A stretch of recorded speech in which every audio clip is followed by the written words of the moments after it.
Chapter 1. Jim Riley was 14 years old, and he lived in the beautiful city of San Francisco in California. He was short, thin, and wore glasses. He had brown hair and blue eyes. His mother died when he was 6 years old, and his father lived in another city. Jim lived with his grandfather. This was his first year in high school, and he liked it a lot. His favorite subject was science. On weekends, he had a part-time job at a supermarket to make extra pocket money. Jim's home was on Telegraph Hill near San Francisco Bay. From his living room, he could see the Golden Gate Bridge and the bay. Every morning, he walked down Telegraph Hill. He met his friends at the bus stop at Washington Square. They went to high school together. Washington Square was a historical landmark, and the people of San Francisco loved to go there. It was a lovely park for children and adults.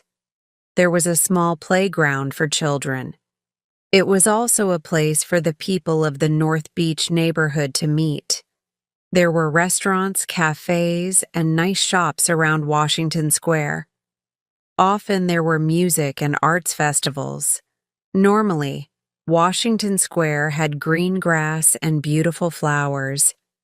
But there was no rain for a long time, and the grass was dry and yellow, and the flowers were dead. "Hi, Jim," said Brian.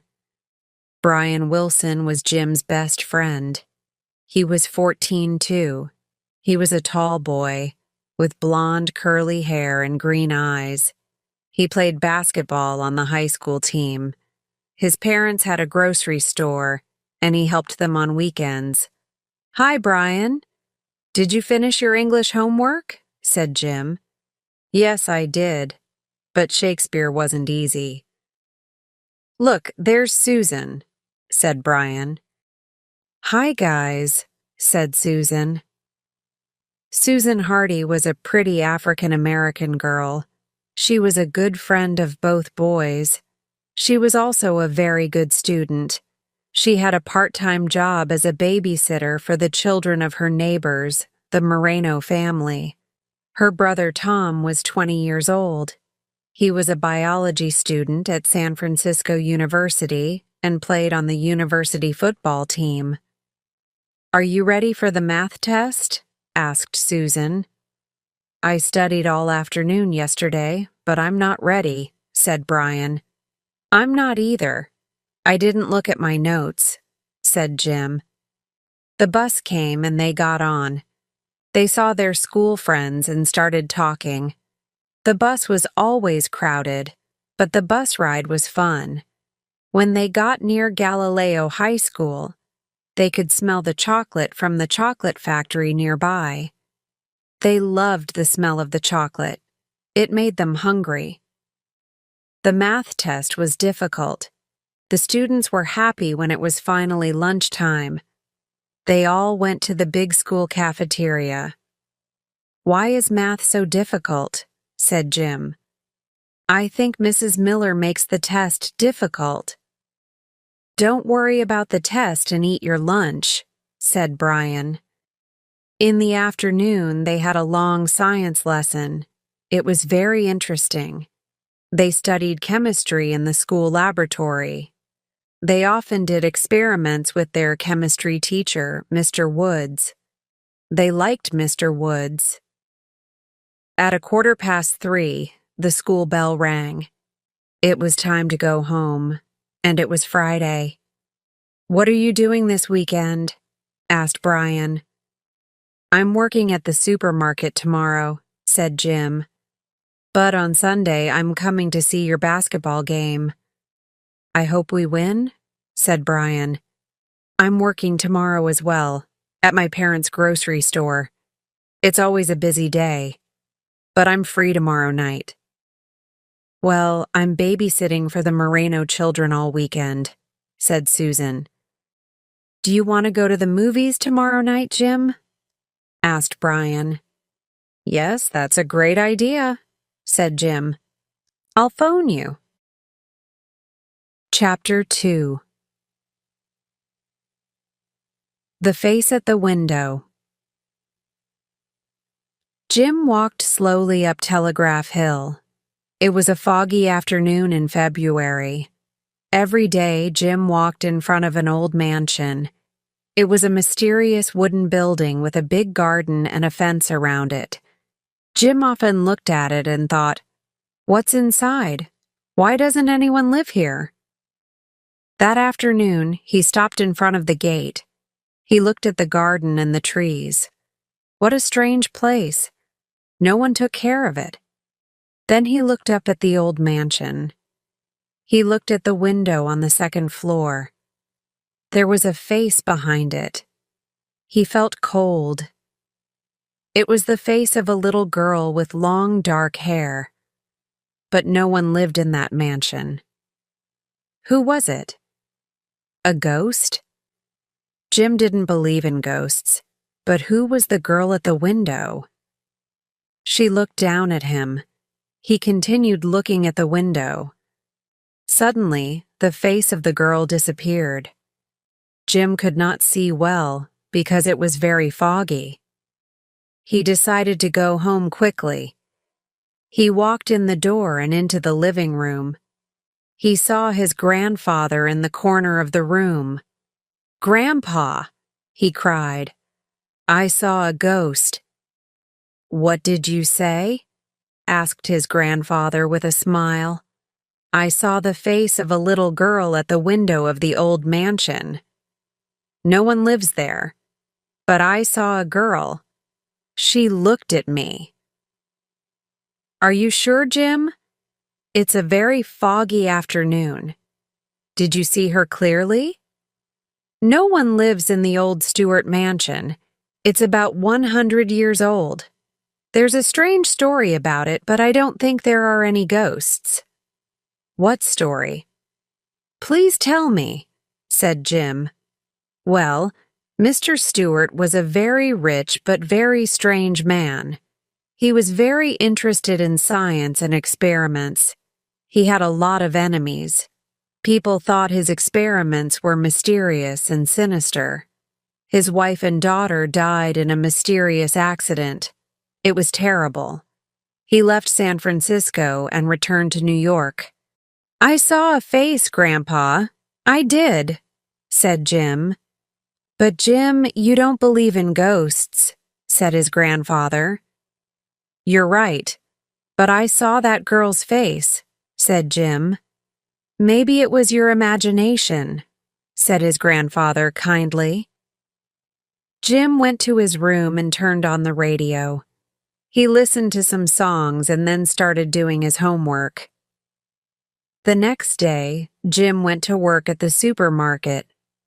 It was a busy day. A strange man with long hair and a silver earring came in. His clothes were old. Customers were usually friendly, but this man was not. He had an angry expression, paid quickly, and left. There was something strange about him. When Jim went home that evening, he phoned Brian. "Hi, how was your day?" "Very busy," said Brian. "Yes, mine too. Do you want to see that new science fiction movie on at the big screen movie theater?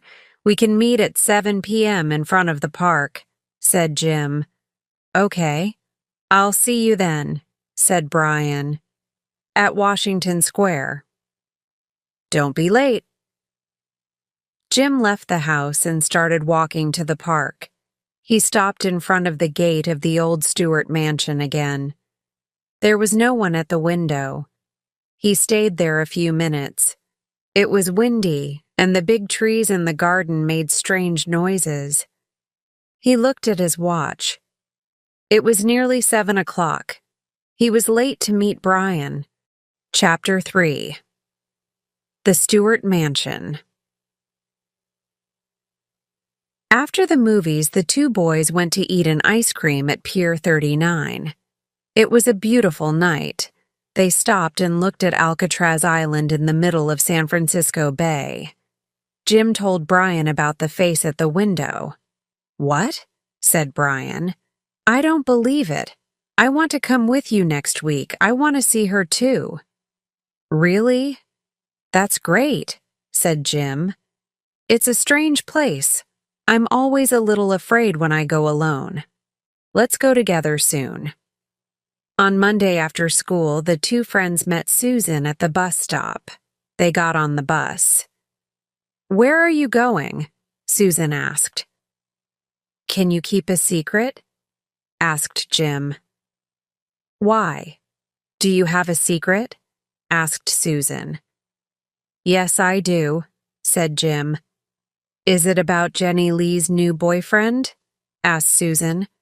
Jenny was a very popular girl in their class.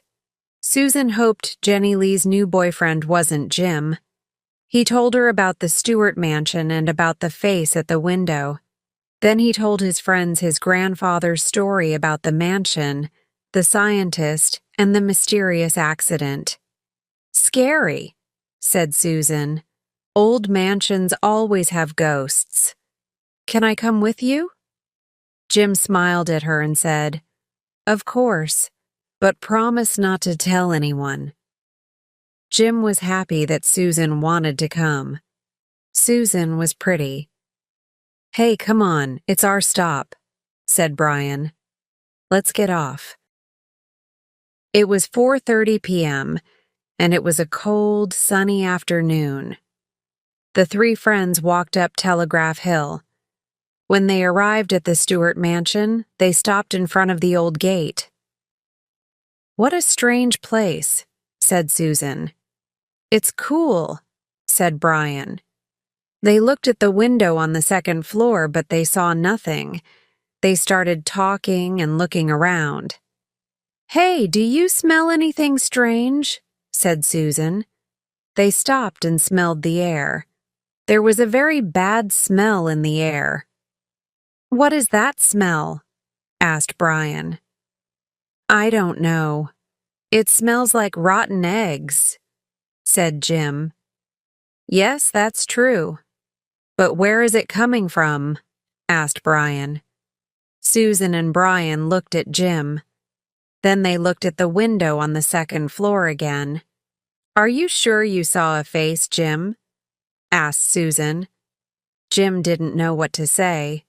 There was no one at the window now. This is a scary place, but I don't see any ghosts, said Brian. This smell is terrible, said Susan. Let's go home and forget about the ghost. It was probably your imagination, Jim. Look, cried Jim. There's yellow smoke over there. Near the bottom window of the mansion, they saw strange yellow smoke in the air.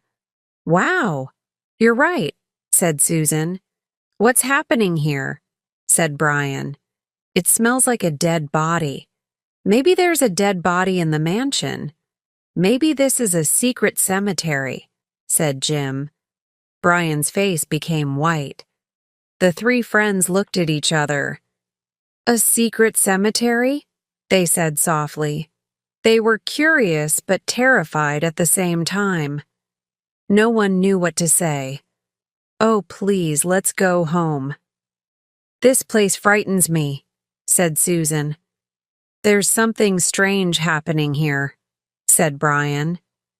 They agreed to leave and went to Jim's house to listen to his new CDs.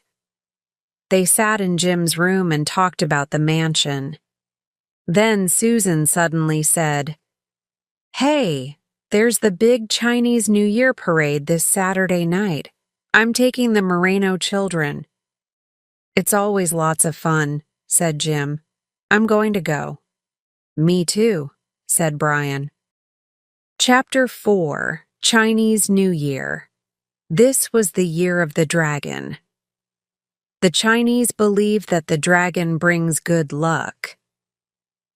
The Chinese New Year parade is a very big event in San Francisco.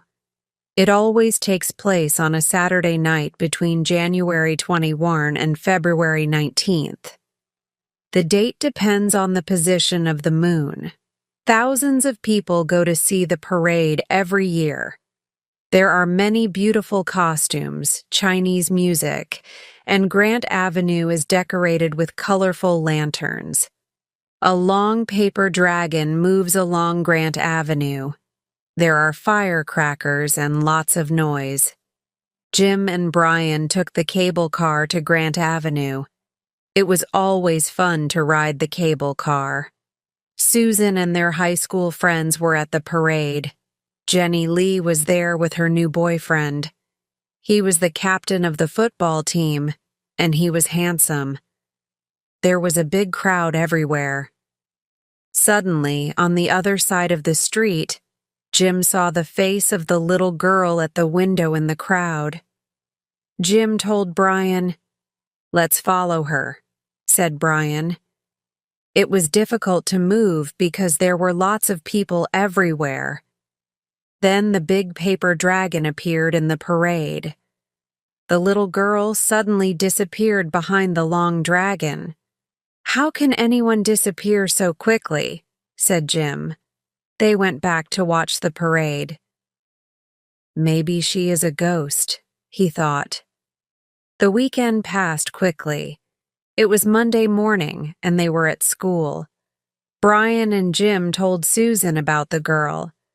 Now she wanted to explore the Stewart mansion, too. They made plans during lunch. "Let's go this evening after dinner. Remember to bring a flashlight and wear dark clothes," said Jim. They were very excited. When school finished at 3:15 p.m., they ran out. They wanted to go home quickly. At about 7 p.m., they met in front of Jim's house on Telegraph Hill. When they arrived at the Stewart mansion, everything was dark. It was a foggy, windy night. They looked at the window on the second floor, but there was no one there. They climbed over the fence and went into the garden. The tall trees moved in the wind. "I don't smell anything this time," said Susan. "Me neither," agreed Jim. "And now what do we do?" asked Brian. "I don't know," said Jim. "Let's look inside. There are windows near the ground," said Susan. "And let's remember to be very quiet," she whispered. "Okay," said Jim. The three friends went to a window and looked inside. The glass was old and dirty. Brian turned on his flashlight and looked. There was a small room with an old desk and some chairs. "This was probably the study," said Brian. Susan turned on her flashlight. "Look at the newspaper on the desk," said Susan. "I can't see well, but I think it's yesterday's newspaper. Look at the headline, 'Water Scarce in San Francisco.'" "But no one lives here," said Jim. They looked inside another window and saw a big room with old furniture. It looked like the living room.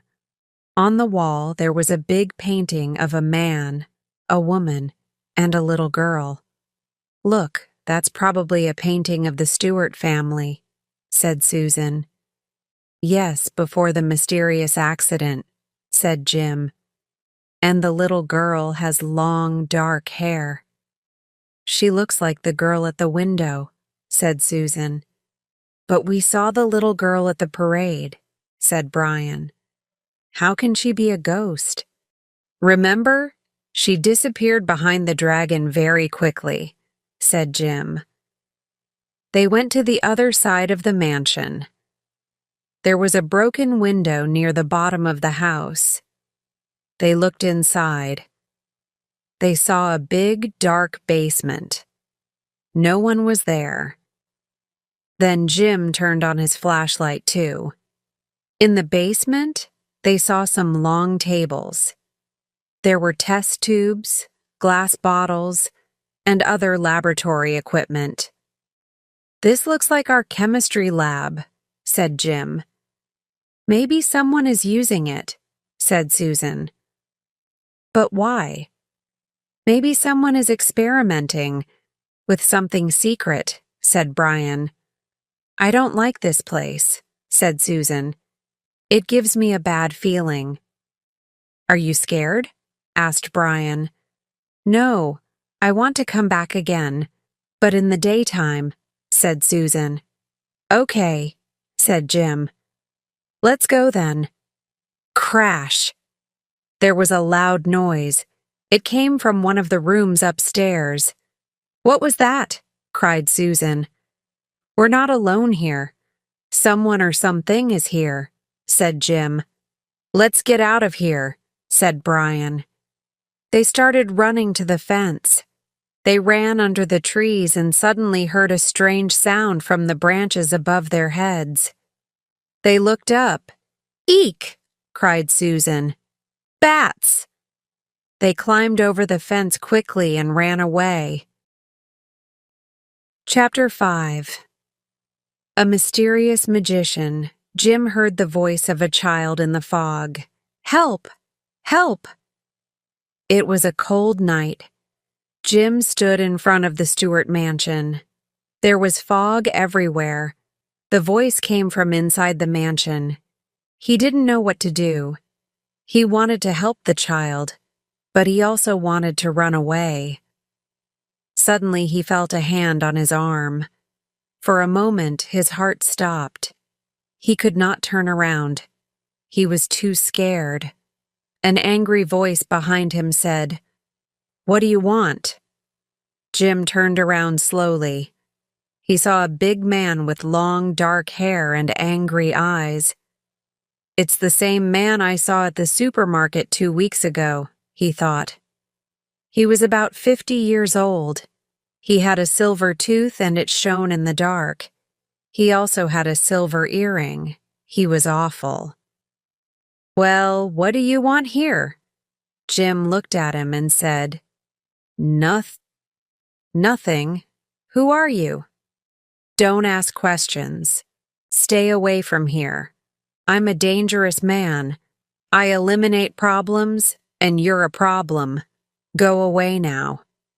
He pushed Jim to the ground and disappeared in the fog. Jim woke up. He was scared. Phew, it was only a dream, he thought.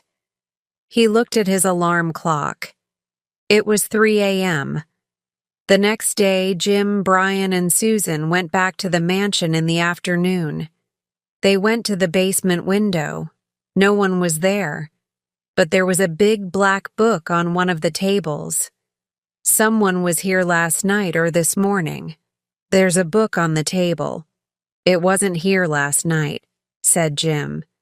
You're right, said Brian. And who has the keys to the mansion? Asked Susan. That's a good question, said Brian. The days passed, and something else happened. The grass in Washington Square was green again, and there were flowers. Everyone in the neighborhood was surprised and happy. Jim talked with his grandfather about this. Grandpa, it's amazing. Washington Square is beautiful again. The grass and the flowers are growing. But how? There's no rain. How can grass and flowers grow without water? Said Jim. You're right. It's strange. There's no rain, but the grass is growing, said Grandpa. There's an article in today's newspaper about it. Jim started reading. San Francisco Gazette, Washington Square. Who is the magician? The grass and flowers are growing again in Washington Square. The square was dry for months, but now it is beautiful and green. Artists from all over California are coming this year.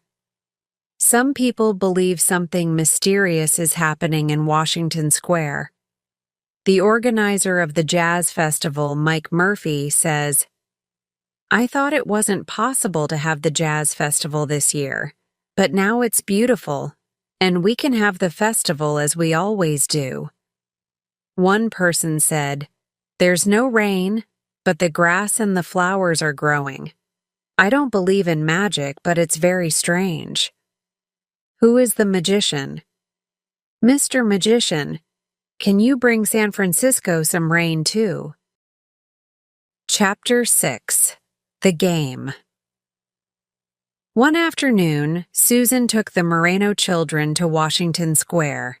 They played in the small playground. Then they went to the duck pond. The children liked feeding the ducks in the pond, but the ducks were not hungry.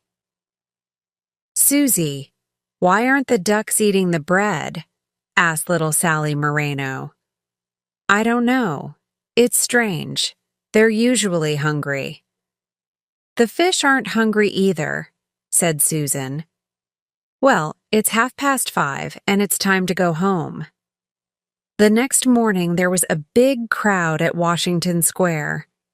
Jim, Brian, and Susan were there with many other people. Everyone was at the duck pond. Some of the ducks were dead and others were sick. Lots of fish were dead too. "This is terrible," said Susan. "Someone poisoned those poor ducks," said Jim. At that moment the bus came and the students got on. On the bus, everyone continued talking about the ducks.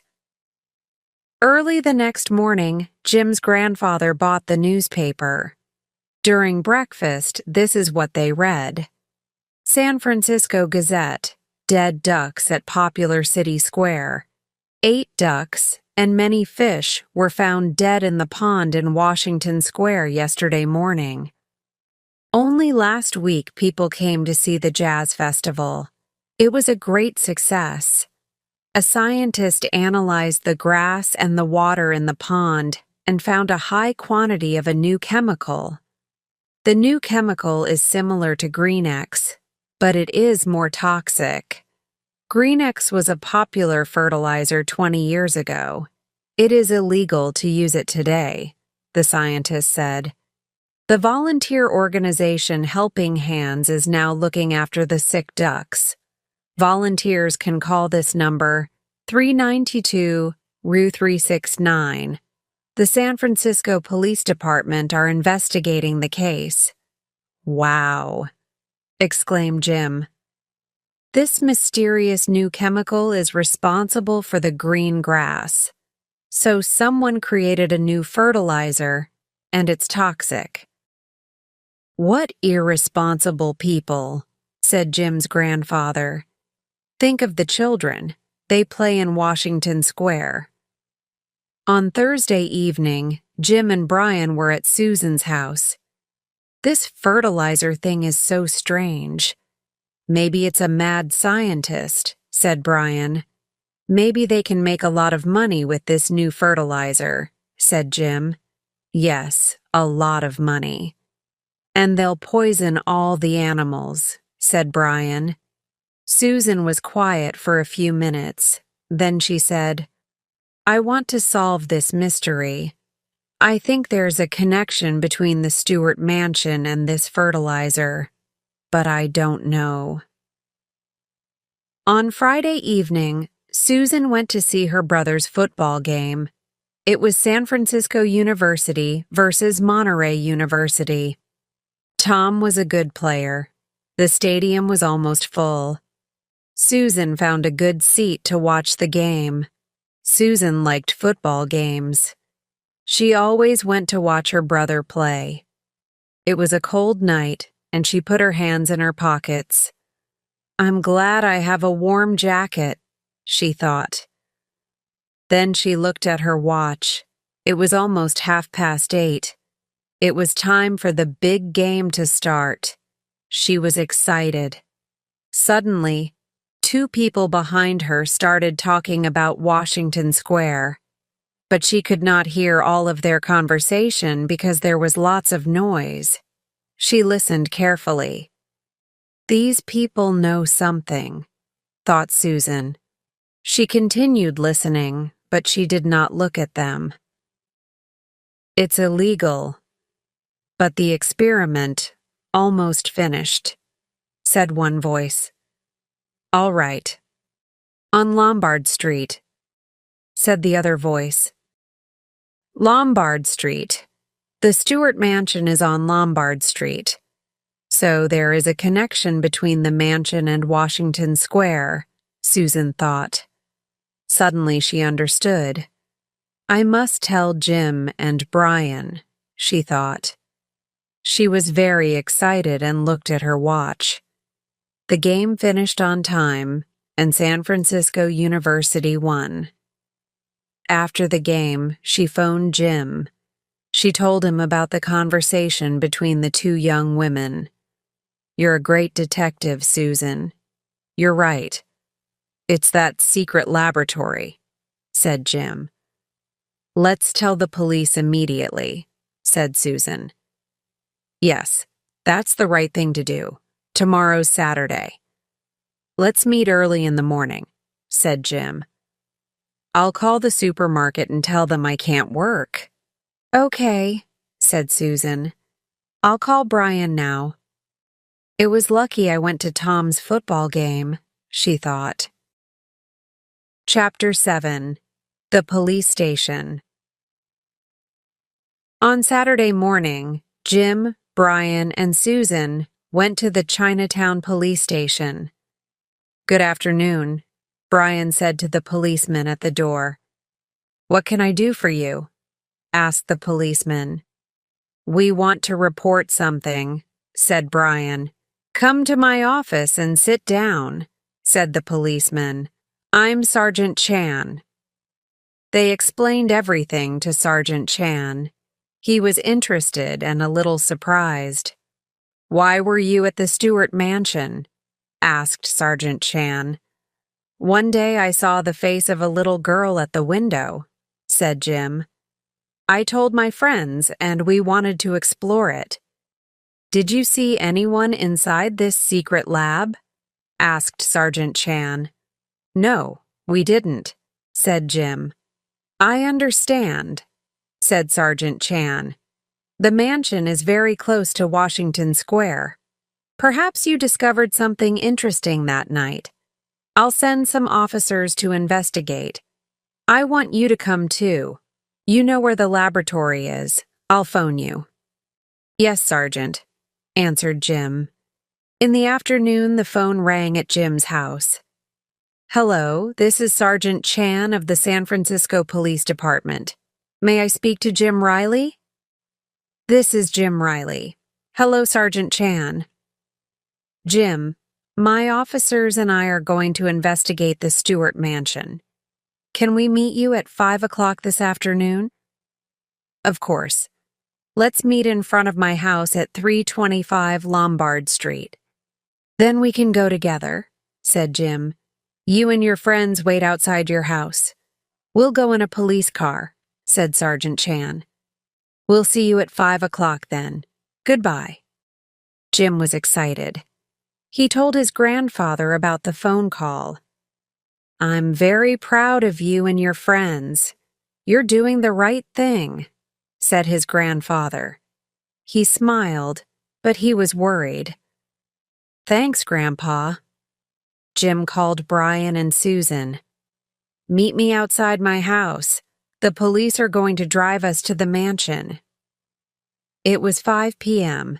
Jim saw 2 police cars in front of his house. He and his friends got into the police car with Sergeant Chan. Good evening. This is Sergeant Lopez, said Sergeant Chan. Pleased to meet you, sir, said Jim, Brian, and Susan. Now, this is our plan. We'll drive to the mansion and my officers and I will go in. Jim, you will show us the basement window. After that, you must stay outside the mansion. Only the police will enter because it can be dangerous. Do you understand? Yes, I do, sir. I'll wait outside with my friends, said Jim. The police car drove up Telegraph Hill. When they arrived in front of the Stewart mansion, Jim, Sergeant Chan, and Sergeant Lopez got out of the car. 3 policemen got out of the second car. The 5 men followed Jim. He took them to the gate. The policeman looked around. You go around the back of the house and we'll go around the front, said Sergeant Chan to the other policeman. "Where did you see this laboratory?" Sergeant Chan asked Jim. "Over there by the window," replied Jim. They saw yellow smoke near the basement window. There was a bad smell, like before. "That's the smell of sulfur," said Sergeant Chan, "and it's very strong." He opened the gate and went in. The other policemen followed him. Jim remained outside with his friends and waited. Chapter 8: The Secret Formula. There were 4 young people in the laboratory, 2 women and 2 men. They were in their early 20s and were very busy with an experiment. They stood around the long table. One woman wrote something in a big black book. The other 3 worked with test tubes. There was a portable computer on a small desk. Near the desk was a little girl who was with the man with long hair and a silver earring. Sergeant Chan looked inside the basement window and saw people in the laboratory. Jim Riley was right. There is an illegal laboratory here. "Let's go in," said Sergeant Chan to his men. The police broke the front door and went into the mansion. They immediately went to the basement. "This is the San Francisco Police Department. Put your hands over your heads," Sergeant Lopez cried. "You have the right to remain silent. Anything you say can be used against you." The young people were surprised and angry. "Oh no!" cried one young man. He and his friend ran to another door, but the police stopped them. "Who are you, and what are you doing here? Do you know you are on private property?" said Sergeant Chan. One of the young women spoke. She was very nervous. "My name is Barbara Dell. We aren't criminals. We're students at San Francisco University in the Department of Chemistry." "Who's that man?" "He doesn't look like a student," said Sergeant Chan. "He's Ben Bradley. He has the key to the mansion because his grandfather was a gardener here many years ago. Now Ben doesn't have a home. He sleeps here at night," said Barbara Dell. "Oh, shut up," said Ben Bradley angrily. "Be quiet," said Sergeant Chan. "Now continue your story." "Don't tell them anything, Barbara," cried one of the young men. "The formula is our secret." "I want to tell the truth," said Barbara. "We discovered a new molecule at the university. With this molecule, we created a new formula for a powerful fertilizer. People can use this fertilizer without water. We knew that no one lived in this mansion. And we knew there was an old laboratory in the basement because Mr. Stewart was a scientist.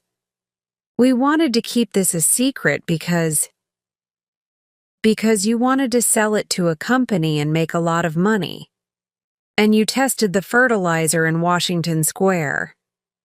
You polluted the water of the duck pond. You killed the ducks and the fish. Your new fertilizer is toxic and very dangerous. Do you know that children play in the park near the duck pond?" asked Sergeant Chan angrily. "We didn't want to pollute the water in the pond or the grass in the park," said one of the young men. "We just wanted to test the new fertilizer. And you decided to test it in a public park. Didn't you think about the people and the wildlife? You 4 must come with us to the police station," said Sergeant Chan. "We will also take all the chemicals you are using in this laboratory." The little girl at the desk was scared and started crying. She ran to Barbara Dell.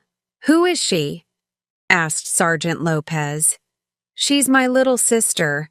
I bring her here sometimes," said Barbara. Then the policemen, the university students, and Ben Bradley came out of the mansion. Jim, Brian, and Susan were outside. When Jim saw Ben Bradley, he was very surprised. It's the man from the supermarket, he thought. The little girl looked at Jim. Well, she's not a ghost. She's real, he thought. Sergeant Chan smiled at Jim, Brian, and Susan and said, You helped us a lot. Thank you. Come to the police station tomorrow, and I'll explain everything. Thank you again. The police cars drove away. The next day, the three friends went to talk to Sergeant Chan. Those university students were very intelligent, said Jim. They created a new formula. Yes, but they were also very irresponsible. We found many illegal chemicals in that basement. Those chemicals are very toxic.